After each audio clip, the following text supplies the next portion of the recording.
Back in the 1990s, life felt different. The air was buzzing with change, but it wasn't overwhelming like today.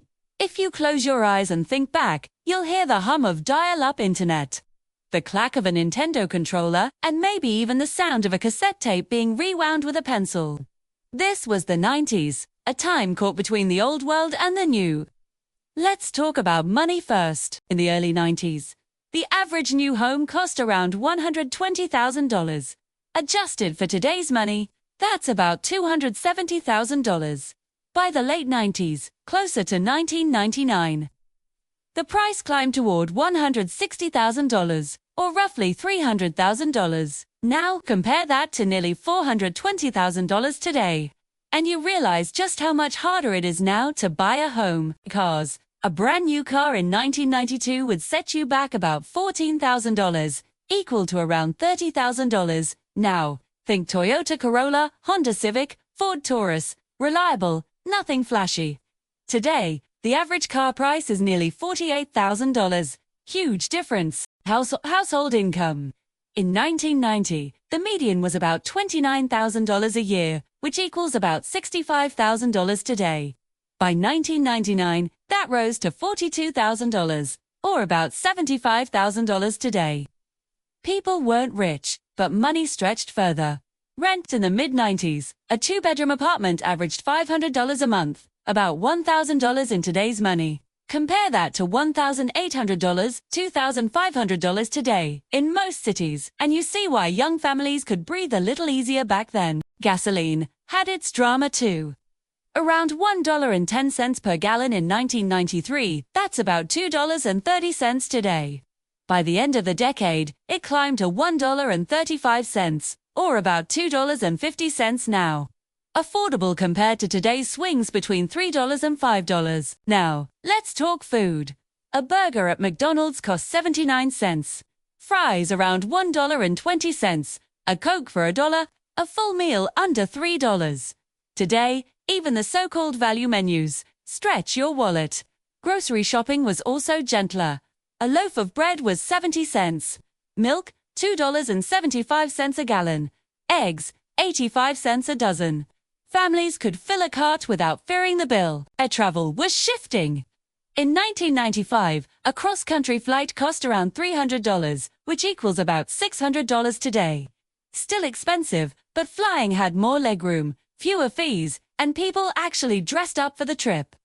Compare that to today's cramped seats and baggage charges. College was still manageable. A year at a public university averaged $2,500, about $5,000, $6,000 in today's terms. Students, often paid with part-time jobs or summer gigs. Loans weren't crushing like they are today. And healthcare. Family health insurance in the 90s averaged about $4,000 a year, or $8,000, $9,000 today. Now, it's nearly $22,000 annually.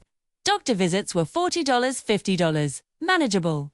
Now, let's step away from numbers and step into daily life. The 90s were colorful. They were neon shoelaces, slap bracelets, Tamagotchis, and beanie babies. Kids rode bikes, collected cards, and traded pogs at recess. Saturday morning cartoons were sacred. Rugrats, Doug, Power Rangers, and X-Men. Music blasted from boomboxes, Walkmans, and later portable CD players. You couldn't escape the Backstreet Boys, Spice Girls, Nirvana, or Tupac. MTV actually played music videos, and TRL with Carson Daly was how you knew what was cool. Movies. Oh, the 90s owned the box office. Jurassic Park roared into theaters. Titanic broke hearts. The Matrix bent reality. Toy Story introduced us to fully animated films. And VHS tapes lined the shelves of Blockbuster, where Friday nights meant walking the aisles, picking snacks, and arguing over which movie to rent. Slate fees were real and painful. Technology was clunky but exciting. Computers ran Windows 95, and the internet came through AOL. You've got mail became a household phrase. Dial-up screeches filled living rooms. Websites loaded slowly, but chat rooms felt like another world. By the late 90s, Napster began shaking the music industry. Suddenly, songs could be shared in ways nobody expected. Cell phones were just beginning. bulky with antennas, used mostly for calls. Text messaging wasn't normal yet. Most teens carried beepers, not iPhones. And video games. Nintendo 64, PlayStation, Sega Genesis. These systems defined a generation. Super Mario 64, GoldenEye, Final Fantasy VII.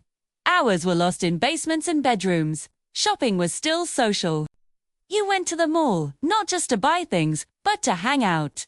Food courts, arcades, clothing stores, Sam Goody for CDs, Radio Shack for gadgets. Catalogs still arrived in the mail, but malls were the heart of teenage life. Family life felt slower. Dinner at the table, phone calls on landlines, neighbors dropping by without texting first. Privacy was easy, you just didn't answer the phone. Caller ID was brand new. People developed photos at 1-hour labs and actually put them in albums. Utilities were cheaper too. Electricity bills averaged around $70 a month. Long-distance calls cost 10 cents a minute, so people kept conversations short. Mail was 29 cents a stamp. Letters mattered. And let's not forget fashion. Flannel shirts, baggy jeans, Doc Martens, overalls with one strap undone, /for kids. It was bright windbreakers, cartoon t-shirts, and light-up sneakers. Trends spread slowly. No TikTok, no Instagram. If you wanted to know what was cool, you asked friends or saw it on TV. The average house size was around 2,000 square feet, a bit bigger than the 70s and 80s. Families often lived on one income. Though by the late 90s, two-income households became more common. Jobs still offered pensions, though 401ks were beginning to take over. Savings accounts gave 4 to 5% interest, so money grew quietly in banks. Looking back, the 1990s were a bridge. They weren't as simple as the 70s, not as flashy as the 80s, but not nearly as complicated as life feels today. Families lived comfortably without smartphones. Kids entertained themselves without endless apps, and money will not abundant stretched further. Today, the pace is faster, the price is higher, the technology sharper. But something about the 90s remains warm in memory, too. It was a decade where you could buy a house on a single income, rent movies at Blockbuster, hear the internet crackle alive, and believe the future was bright. That was the 1990s. A time just far enough away to feel magical, but close enough that we can still remember it.